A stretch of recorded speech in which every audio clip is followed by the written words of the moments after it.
SSC পরীক্ষায় GPA 5 পেয়েও অর্থের অভাবে কলেজে ভর্তি হতে পারছেন না বাবাহারা শিমুতি মুর্মু।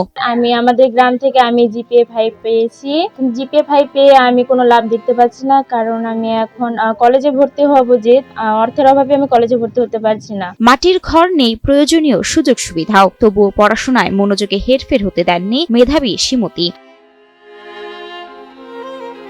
ছোটকালে বাবা হারানোর পর চাঁপাইনবাবগঞ্জ জেলার নাচল উপজেলার হাকরুল মাধাপাড়া গ্রামের শিমুতি মুর্মু মা সাবিনা মুর্মু অনেক কষ্টে তার মেয়েকে খুরশিদ মোল্লা সরকারি বালিকা উচ্চ বিদ্যালয়ে এসএসসি পর্যন্ত লেখাপড়া করিয়েছেন।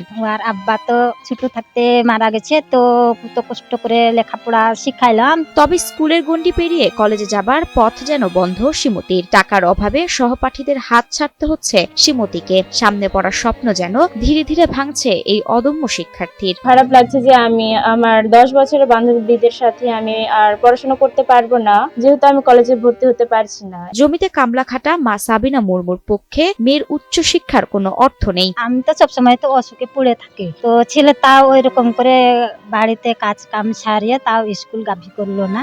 কেউ মেয়ের লেখাপড়ার দায়িত্ব নিলে পড়াবেন, আর না হলে মেয়ের লেখাপড়া এখানেই বন্ধ হয়ে যাবে বলে জানান শিমুতি মুর্মুর মা। এখন যদি সেভাবে যদি সাহায্য যদি থাকলে তাহলে পড়াবো, না হলে লেখাপড়া করতে পারবো না।